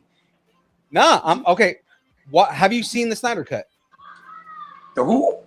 The Snyder Cut. No, I don't think so. Okay, you got to watch the Snyder Cut because that's the best Batman performance that's out there right now. What? The one with Bane? No. That one was better than the one with Bane. He does Bane. He's so good. Yeah. Who? He does it? Yeah. He does an amazing Bane. Do it. You got to give me the scene. Let's go. Okay. It's like, all right, the fight scene is when the lights go out, and he was like, "You think the darkness is your friend?" Okay, there we go. That's like my favorite part. He whooped the hell out of Batman. So it starts with Batman. He gets locked in the gate, right? And Batman, right? You've made a serious mistake. Not as serious as yours, I fear. Let's not stand on ceremony here, Mr. Wayne. The whole thing with Bane, what you have to do is you got to realize he's not doing the Bane, like a lot of people like to do that stupid voice, right? Yeah. It's more so what's really happening with him is there's a lot of pain that he's going through. He has a suppressant that's suppressing the pain. On top of that, he can't breathe, right? So the whole thing is he's got a lot of that going on, and you'll hear it. There's a tremble in the voice, right? And a lot of time, but the other thing is that he has a lot of presence and he has a lot of strength. So you have to kind of put all of that together, and you get not as serious as yours. I fear, things like that, right? Let's not stand on ceremony here, Mr. Wayne. And then they start fighting, right? And what does he say? He goes, peace is costing your strength. Victory has defeated you. Right? See? That's dope. Okay, so That's dope. to the scene that you like, really right? do that and get paid to call people on their birthdays. I know, right? I've done it before. So getting to the scene the part of that scene that you like, right? Batman cuts off the lights. Or before that, he goes, theatricality and deception. Powerful agents to the uninitiated. We are initiated. Aren't we, Bruce? Members of the League of Shadows. And you betrayed us. Right? You're nothing but a bunch of mercenaries. What does he say? He goes, I am the League of Shadows. Okay, so getting into that scene, cuts off the lights. You think darkness is your ally. You merely adopted the dark. I was born in it, molded by it. I didn't see the light until I was already a man. By then, there was nothing to me but blinding. The shadows betray you because they belong to me. That is crazy. That's dope. Definitely. I mean, if you, dude, when you save it, send it to me because I'm definitely gonna clip that and post that. I need that. I need it. That's literally like the highlight of this tour of mine. The highlight of this tour. He's gonna make it his ringtone. Yeah, I kind of do like a workshop on how to create these characters, right? Because the whole thing is like, it's getting into the mindset of the character itself, right? Because a lot of people just think it's just doing a voice, and really it's acting, right? Same thing. I do the Joker too, right? So when you do the Joker, right, it's like, he's like, and I thought my jokes were bad. And it's like, how about a magic trick? I'm gonna make this pencil disappear. Ta-da! It's magic gone. Actually, hold on. Let me pull the mic up or the camera up real quick so you guys can actually see my face as I do this. Let's rewind the clocks back a year. These cops and lawyers wouldn't dare cross any of you. What happened? Your balls drop off? You see, a guy like me. I see the look on your face right now. Yo, that's the best. Told you. That is the best part of this podcast tonight. Yo, nobody's gonna believe me. Now we have to do a live. I'm like, yo, if you're not into the movies, just get off this live because this is epic for me. This one, like, you've heard me do 2 character voices from movies, right? So you heard me do Bane. You literally saw me act as the Joker, right? Here's the one that throws everybody off, right? Oh, hey guys, how are we doing today?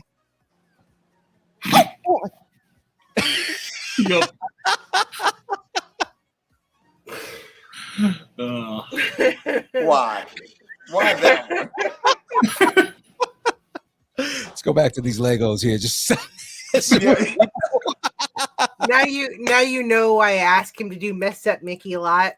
Oh, I guess somebody asked me to do messed up Mickey. Oh, Minnie! Oh my God! Oh boy!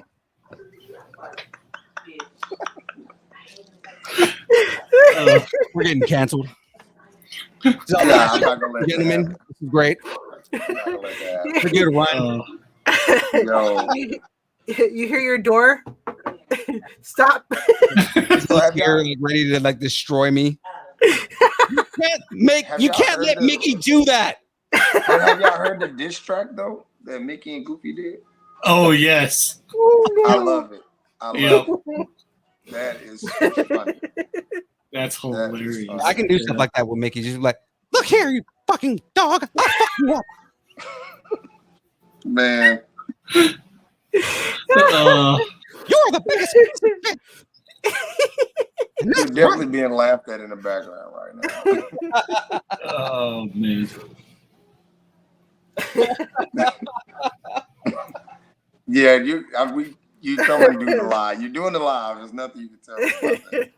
I'm like, yo, I got such and such on here, and just start talking like Mickey the entire time. Yeah. Like, what is going on? I'm looking down at my phone. It's like, oh, have we been taken down with the DRM yet? Okay, no, we're good.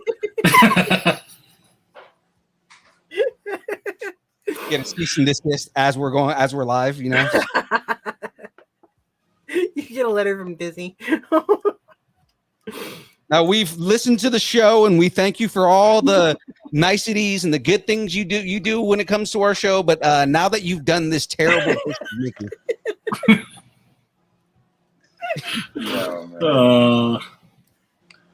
No, I do appreciate it. It's holy shit. It's late. Oh, It's y'all 3 hours behind me, huh? Mm-hmm. Yeah. No, I'm a gamer. I'm up till 3 o'clock in the morning.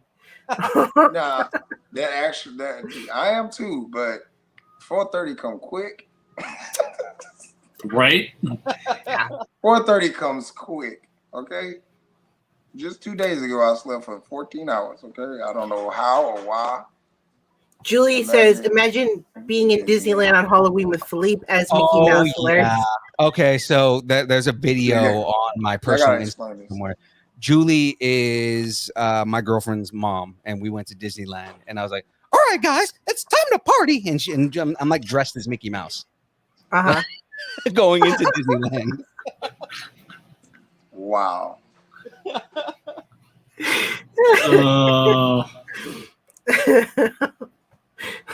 That's hilarious. Like it's the fun of being a voice actor, you know what I mean? Yeah. You can't go wrong with it though. Definitely need to find a way to get paid for it though. I've been trying to find ways to get paid for it. It starts with being people's intro, doing it you know how you do the clips? And it'd be like next. Matter of fact, we should do it. I'll basically, whenever we finish with this, once I start again, you can basically do the voiceovers you can be like, hey, next week on Mancave, whatever.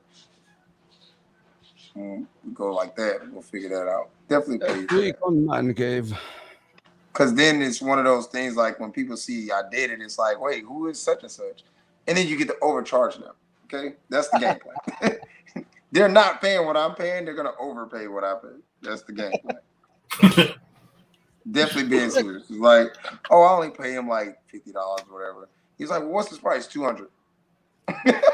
Definitely gonna say it's like, oh, I charge. Next week on the Mancave Podcast.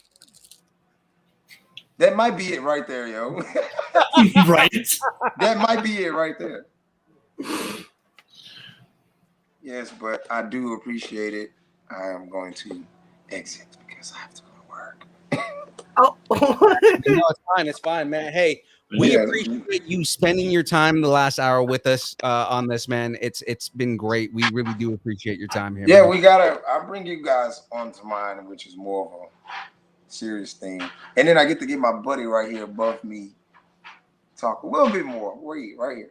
Oh, yeah. I'm still here. Yeah, I know. I'm messing with you. I'm just messing with you. Nah. But no, I do appreciate it. You know, appreciate the support. I mean, of course, ever since we linked, we've supported each other. So I appreciate that. Absolutely. It's finally getting to meet y'all, so I definitely need to get to know you guys more too. So yeah, For sure. further than what it is. And once I get my show going, I'd love to have you on. And yeah, most definitely. Whatever, he knows it. One call away. I tell him, just message me, whatever you need. He knows that. So it goes for both of y'all. Whatever you guys need, one call away. You guys got questions on podcasting, questions on marketing. I mean, even getting your own stuff. I'm one message away. I will always put you in the right direction. Guaranteed. The cheapest route too. You cheap. I will tell you that now. I am cheap. But no, I do value it and appreciate you guys for letting me be a part of the show, though. Absolutely. Yeah, we appreciate you being on. I think this has been one of the most more interesting episodes I've been on. Like, Drew is pretty interesting, but this has been really, really an interesting conversation. Thank you. Yeah. So is one? Am I tripping? Is one person missing? What?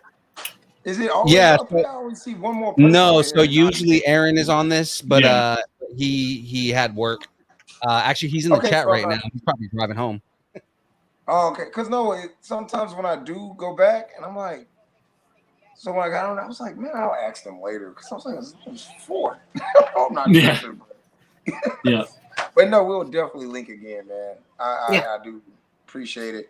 Fun conversation. I'm glad you guys, interactive dialogue was amazing. Hope the listeners appreciated it. And definitely, I want to see that finished product because I'm not able to see now. It looked like you like at least 65% done. This is the last bag, so I'm pretty much almost done. Yeah, he collects Legos like I collect Funko Pops. I know what I think I'm gonna find a Lego and I'm gonna mail it to him. Like, I'm all for it, man. You got my address still, right? No. Oh yeah, I do. Yeah, but that's back at home. I was gonna say if you don't, I'll shoot it to you. Yeah, I've definitely moved like 7 states away from where I used to be. So you definitely gotta message me and then I'm gonna find a Lego. That's gonna be my way to support it. I seen you Legos to make. Okay. Yeah. I'm with that. Yeah. So I think that'd be dope. Send him something you want to see built, like really fast. Yeah, that's why I said once we get off here, I'm gonna literally get on here and be like, nah, I'm about to challenge him. I want to see him get it done. And the challenge is there's some good ones coming up. Show's over. Huh? There's some good ones coming up. I've got the 66 Batmobile coming up. I've got the Infinity Gauntlet coming up. What else I got down here? We're gonna be doing the Ecto one. Oh, my bad. Was it supposed to say that one? Oops. We can cut that. We can cut that out in post, right? No, the show's live. I definitely was like, in my mind, I was like, yo, they live. I don't know how to exit without exiting. So I was just like, I'm gonna say it. I appreciate it. This, that, and the third. I'm gonna get out of here. So, no, I do. But if you get a chance to send me the deal so I can clip it up, man. Make sure. Yeah, man. I'll cut the audio for this one, and I'll shoot you the audio on this. Appreciate it, man. I appreciate y'all. Stay in touch. Yeah. One DM away, sure. man. God bless. Good night. God bless, man. Have a good night. Night. Oh. Well, that was great. We got a candy bracket to finish, don't we? We do. And it's not much left to it. Yeah, because there's not much left of this Batman either. So. Okay, so as of right now, should I do a recap or recap the recap in case you have to recap the recap because James is here, so he needs you to recap the recap of the recap. Can we just kick out James? Oh. He asked when he was going to get on the live stream, and Okay, I mean, he's too busy on the distance nerding. Jet, I know. Jet, yeah. Okay, so for the, am I doing both sides of the bracket or? Yeah. Okay, so let's do this then. Okay, so we had Twix versus Pocky. Twix won.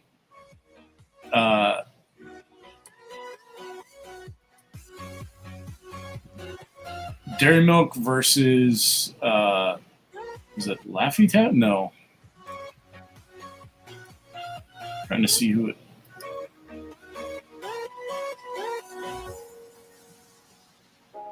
Oh, yeah, I think it was Laffy Taffy. And Laffy Taffy won. Mr. Goodbar versus Reese's Pieces. Reese's Pieces won. Arrow versus Milky Way. Milky Way won. Kit Kat versus Spree. Kit Kat won. Fun Dip versus Twizzlers. Fun Dip won. 100 Grand versus Swedish Fish. Swedish Fish won. Jelly Belly versus Pez. Jelly Belly won. Then going back. Jelly Belly versus Swedish Fish. Jelly Belly won. Fun Dip versus Kit Kat. Kit Kat won. Reese's Pieces versus Milky Way. Reese's Pieces won. Twix versus Laffy Taffy. Twix won. Then we had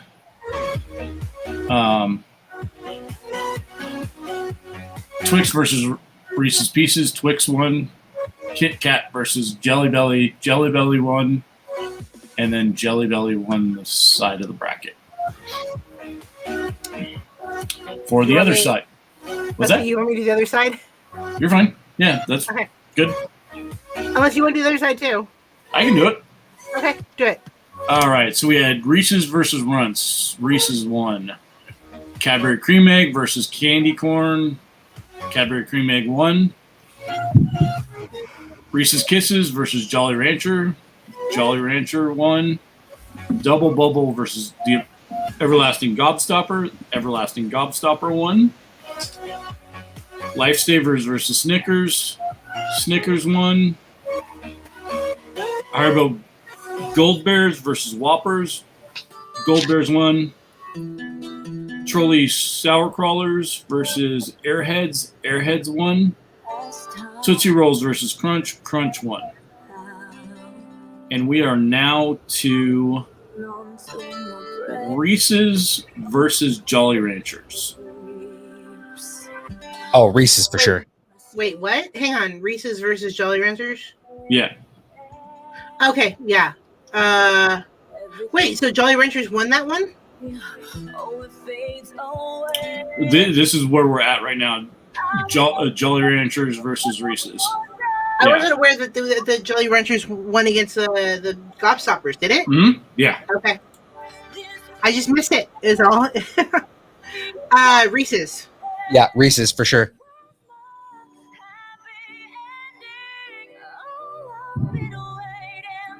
We'll wait for the chat to catch up. They're too stunned.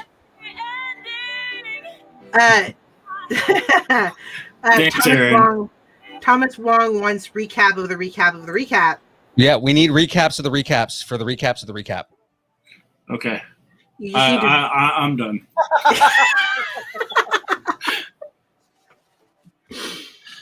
Reese's definitely. Yeah. Yeah, for sure. Okay. Jolly Rancher's good, but not as good as Reese's. At all. I mean, nobody eats Jolly Ranchers in the movie theater, do they? Some people might, but I mean, Reese's are way better. Okay. So Snickers versus Haribo Gold Bears. Oh, that's a hard one. Haribo Gold Bears are really good, but Snickers. They're both moods for me, right? Like, yeah, for sure. Yeah. Thomas Wong says he used to smoke inside the movie theater. What, like the 60s? That was the 80s. Hello. Yeah. Dub Bears. Dub Bears. You know what's really tasty? Dub Bears. Bears, Reese's. Let's see, we have 90s. I was teasing Thomas. They did smoke as Reese's in the 90s, huh? Mm-hmm. Yeah. They didn't really start making it illegal until early 2002. Well, it was like late 90s. Well, yeah, it was late 90s.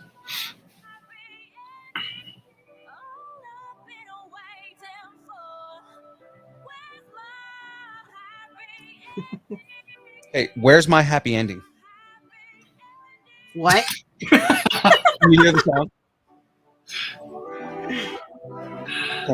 I can't rewind it. That's what she's been singing is where's my happy ending? Yes, Paddy's still in the running, Aaron. Yeah. Unfortunately. I think she's going to win out the candy bracket too. Yeah. How come he's not on here? Aaron? I think he's still driving home. Ow. He better not be driving and typing. He might be. He's reckless. So we let's see.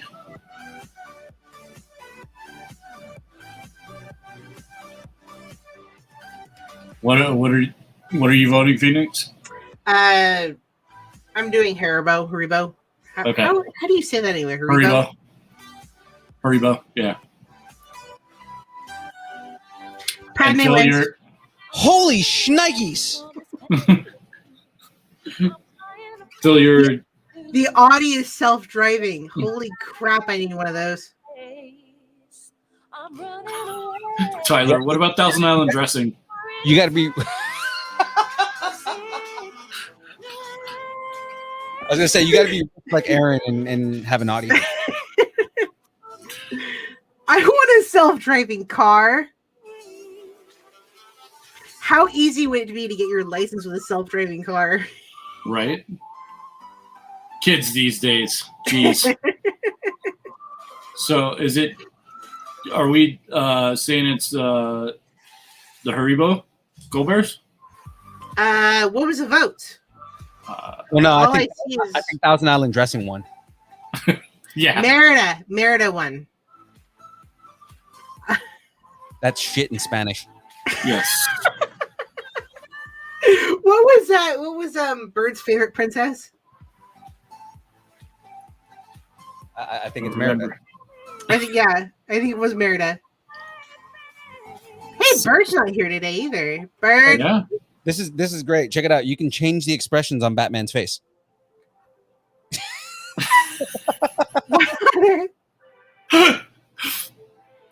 His eyebrows move. Or it's like the windshield wipers. What's his eyebrows? Okay, it's looking like it is. All I see is bears. Yeah. Jump Bears. No, one for bears and one for Snickers. That's it. I want to go Snickers because I love Snickers. Mm-hmm. But There's no but. I'm going Snickers. okay. Wow. Okay, so we're still Bears. Jump Bears.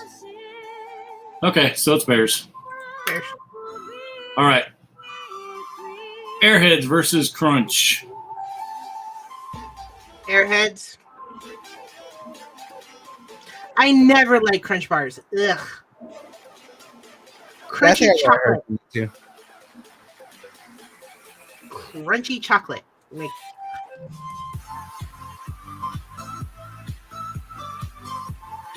really? Mhm. Yeah, everybody's voting Crunch. Yeah. Oh wow. I don't like Rice Krispies either. So Thank you, Tyler. You and me. Aaron, woohoo!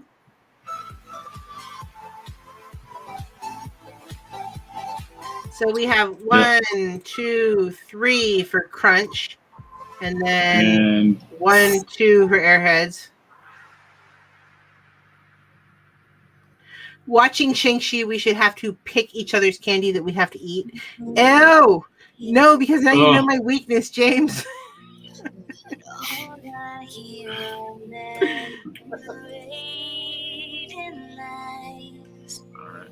No, I'm excited for everything coming up this week. That's so romantic. Shang-Chi, cons. It's going to be a crazy week. Yeah, we've got a lot happening. It's gonna be fun.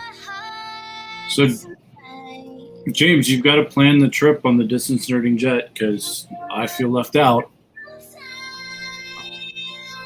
When we go on the world tour, the first place we're going to is Denver.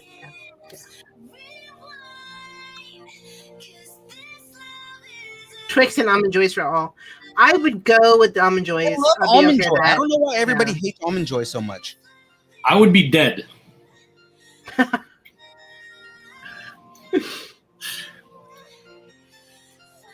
That's why I hate almond joy. Oh. I would rather die than eat an almond joy. No place to land the DN helicopter. We can make a place. I can find a place. Yeah. We just And- get a little dynamite. In fact, I have some ties to some airspace. So Yeah. Well, you just hover. Is that what it is? And then we all file out like a Black Hawk helicopter. exactly. On a Fast rope. You guys want to learn how to fast rope? I'll teach you how to fast rope. Yeah. I've always wanted to jump out of a helicopter.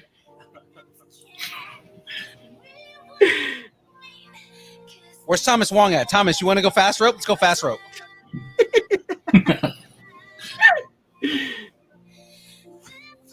All right. So what this literally is that what that's called when they do that in the movies? Mhm. It's called fast rope. Fast rope. Okay. Yeah. Fast roping is where you like hook to the rope and you jump out of the helicopter. Cool. All right. So it looks like it's Airheads. Airheads. Woo! All right. What the heck? Just like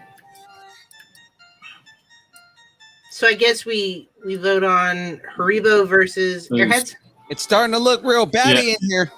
Woo! I'm back. yeah.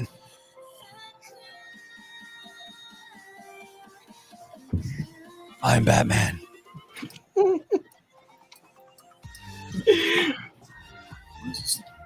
See, here's the problem, is every time somebody talks about me, they make fun of my voice. There's nothing wrong with my voice. Okay. So it's Airheads versus Gold Bears. Airheads, I like the flavor better.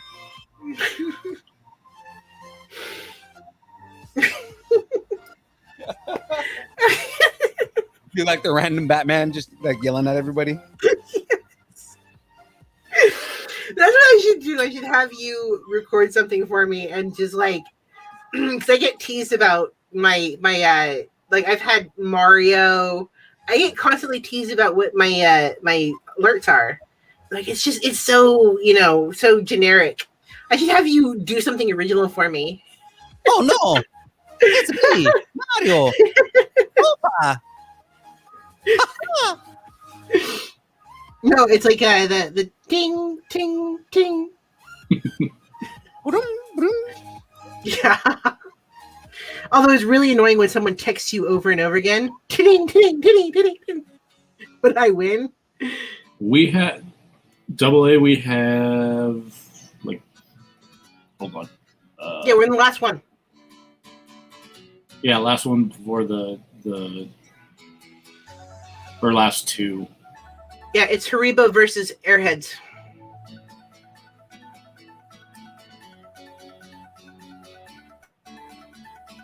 It's me, Mario. Let's I don't go. know. The fast rope always looked like fun. Like, I don't know. Yeah, I'd hit ground and crumble. Two blown out knees. Yeah, fast roping and me is not a good idea.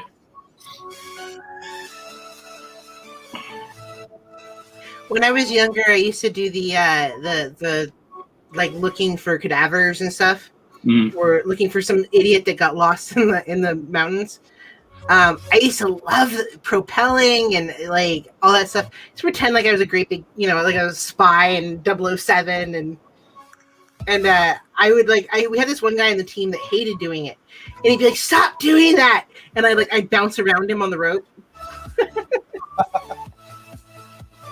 You mean this? You mean this? You don't like this? You don't like this? I'd like throw myself off the cliff face and like swing on the other side. All right, so for the second to last one, we have Airheads versus Reese's Peanut Butter Cups.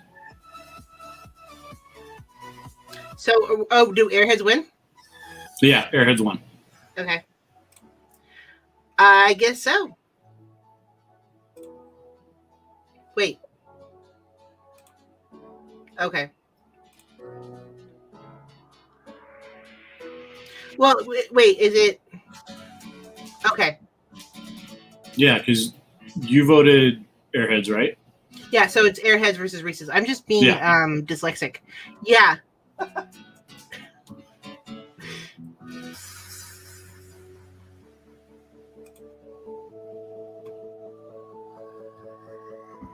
No, we have this one and one more double A. For the final is whoever wins. I'm too fast. All right, you turn off the light. There we go. All right. Nope, that made it worse. Yeah. Okay, hold on. Let's see here.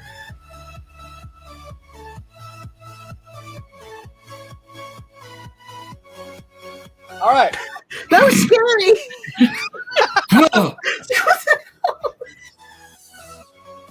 There we go.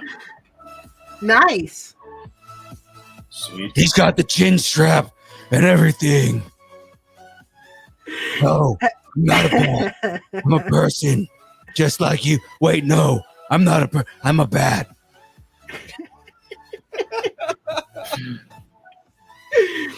Have you seen that God, that was years ago. I think it's like 2012 it came out that Batman has a dirty mind or something. So that's from a series on College Humor called Badman. Okay. And there are really funny versions of that whole thing. Like there's one where he talks to Superman. There's one where he talks to the Riddler.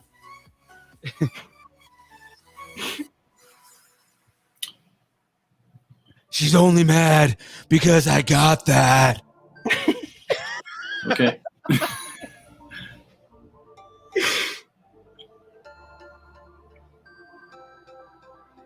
I take one day off and it's all off. Sir, it's always off the rails, okay? Yeah. Yeah. I finished just in time. Look at that. We got 10 minutes left. All right, guys. Right. Where are we at on this bracket? So we've got Reese's and Airheads, and then the final is going up against Jelly Belly. I would say only Tyler's voted. Come on, guys. Oh, I said Airheads too. No, Thomas and Julie voted. Oh, okay. So We have one we Reese's. two Reese's. Yeah, I have no idea who Phil is, Aaron. Oh, who's Phil? I don't know Yeah. who this Phil person is. I don't know. You know, who is this Phil person? You know, yeah, there's not a Phil by anybody's name here. Oh, wait a minute.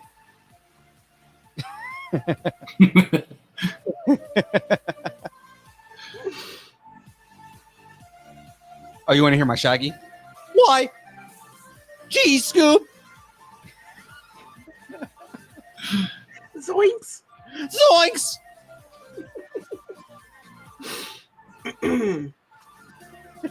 Okay, so Pheonix, like, are you voting Airheads? Yeah. Oh God. Reese's. Reese's? Phil? We're going Reese's versus Airheads on this? Yes. Reese's peanut butter cups because they're the best. All right, then it's the Reese's it is. So it's Reese's versus Jelly Bellies. Oh, Reese's. Reese's. Like, who's that guy supposed to be, Scoop? I don't know.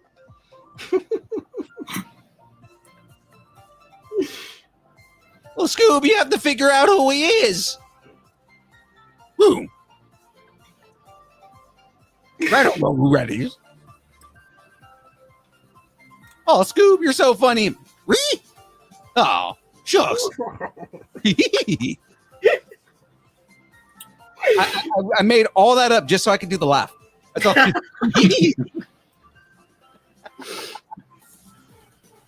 All I've got is Schmeagle.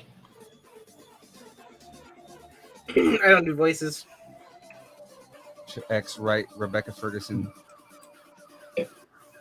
You're like Justin Roiland. You could like do an entire show by yourself. Oh, I probably could. Okay.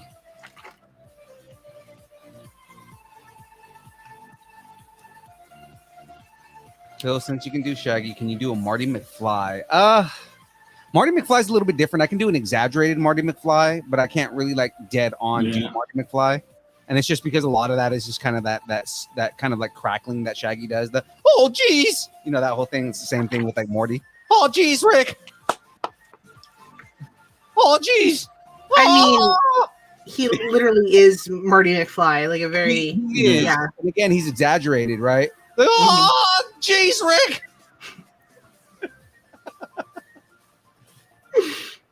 All right, so we're saying it's Reese's then. Is Reese's the winner? Reese's is the winner.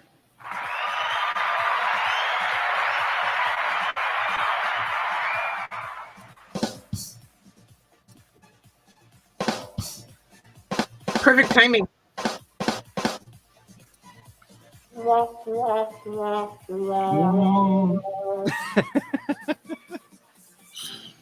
I mean, I'm okay with that. Reese's is, I would say, is the best candy. It almost was going to come down to that anyways. Like Reese's is easily one of the best candies out there. Mm-hmm. Like, Yeah, unless I you're don't- allergic to chocolate or peanuts, name one person in the world that would decline Reese's. If you put a Reese's in front of them. Yeah. That used to be my Easter basket. My mom would do Andy's candies and Reese's. I don't know. I'm trying to think of other voices that I do. Didn't you do Kermit the Frog? Kermit the Frog here. Oh, hi, Miss Piggy.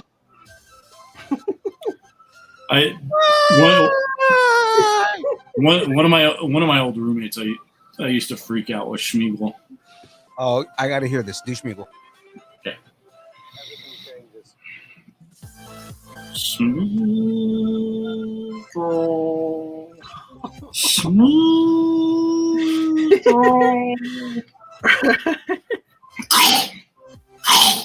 Oh, wow. The Gollum is good. I like that. Yeah.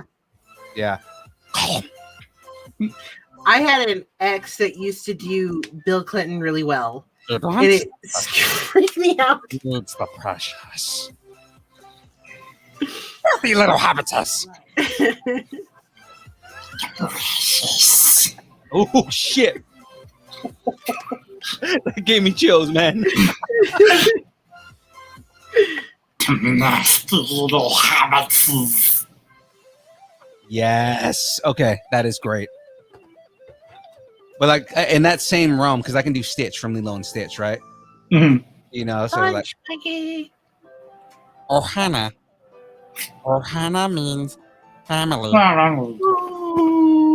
Family means nobody gets left behind. and you have to do those cute little pauses. You Mhm. know, Mm-hmm. Family means nobody gets left behind. yeah, and then you do like the like I said, so like there's the one, Ikawatura. you know, and then you're like, what did you say? Okay. Blur punch, buddy. Well, and I in junior high and high school, I worked at kids theater and did puppeteering. Mhm. So I got to make up voices for all sorts of stuff too. Mhm. I mean, and that's how you get into voice acting, is really like stuff like that. You know what I mean? It's one of my favorite things to do is just create voices for characters. Like, I mean, I can voice match all day, right? So it's like you hear me doing all these voices. That's voice matching. You know, I'm not really voice creating. I'm doing voice matching. But then you do things like, you know, somebody. I've had characters where somebody gave me a squirrel, right? He was like, "Oh, what's going on? Hey guys." Right. You know, and you have to speak with like kind of like that fast cadence, but at the same time, like kind of jittery, right? Mhm. You know, when I did that character, so it was just, you know, well, I don't know what's going on with you guys. I mean, everything's just kind of crazy. Just, Mhm. hello, little boy. Andy. Or I've got the Fuck with the squirrels, Morty. You fuck with the squirrels, and now we have to leave. Oh, I didn't know. I've got the jackalope too. Oh, but the jackalope is the same voice, though. It's Fast as it's- fast can be, you'll never catch me. Yeah. What's funny is, I mean, that was pretty much the only voice that you would ever hear Coulier do, though. Yeah. Yeah, for sure. Because Coulier would do that all the time. Yep. Well, and even what was the woodchuck Well, I mean, and yeah, that's the one from Full House. It was basically the same voice. from Full House? Yeah. Yeah. Yeah. His- Is that wood? How about this one? Do you know the Muffin Man? The Muffin Man? The Muffin Man? The Muffin Man! No, not my gumdrop buttons! Not my buttons! Not my gumdrop buttons! You're a monster!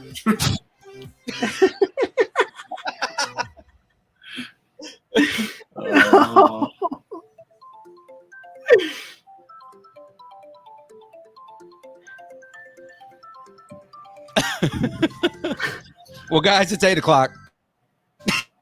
Oh, is it? Wow. Yeah. Yeah, it we're is. just filling in. Next week, if anybody has any requests for some of the voices that I do, and you want me to say something as a character, let me know. Just let me know the line, and I will say it in your favorite character's voice. Just don't go too crazy. You should do a Patreon where you deliver voices. I just have a list of characters that I can do, like what's in my wheelhouse. Yeah, but like have things that you'll say, right? Like there's what's that channel where he'll say weird things at the end? Where he like sums up a movie or something. I've seen it before. Movie trailers. He makes up movie trailers. Oh yes. Yeah. Yeah. In a world. Crunchy nacho. Like they'll be like She sells by the seashore. I love watching honest trailers at the end because of that. Yeah. It's always like, can you say rubber baby buggy bumpers? Rubber baby buggy bumpers. It's true. The disconcerting stinger. We do that at the end of a lot of episodes. I probably need to start doing more of that, like characters and stuff like that. I just I just have to write good things. Like I don't want to just do a voice. I want to like write something that makes sense where it's funny. Yeah. Because Patreon and just like people pay me. Yeah, like a $5, $10. I don't know. I'll do your voicemail. I actually did do Mickey Mouse's somebody's voicemail one time. I had a customer that she wanted me to say, "You've reached Jacqueline's mailbox." That is so cool. We're not home right now, but if you leave us your name and number, we'll get back to you soon. Okay, have a great day. I would use my mailbox, my voicemail, if I had that. Yeah, I get a lot of people that do stuff like that, right? I mean, I could do like something where it's like, "Oh, geez, I guess leave a message." Rick, what are we doing?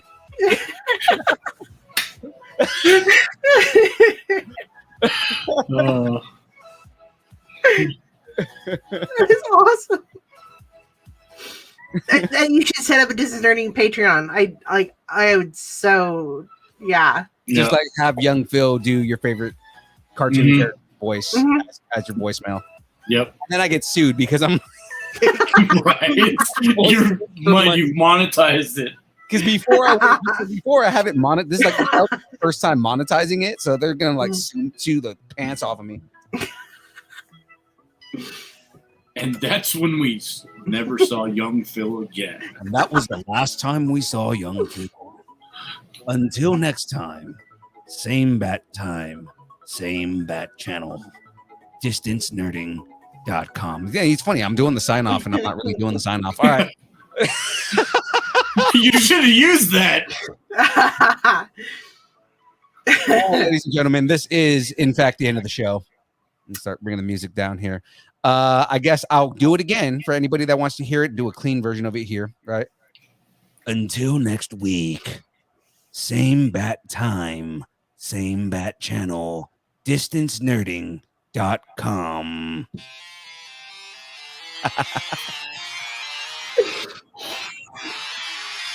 And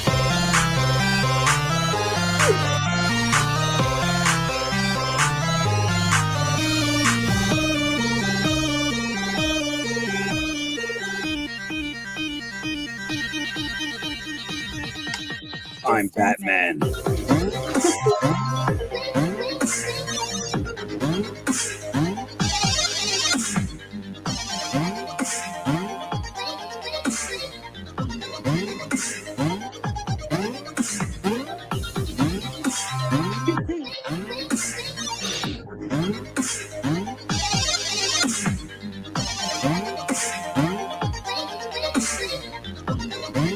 ahead once again. I'm Batman.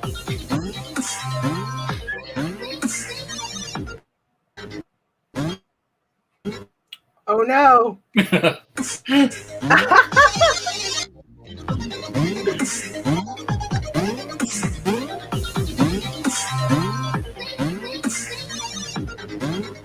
I'm not a bat.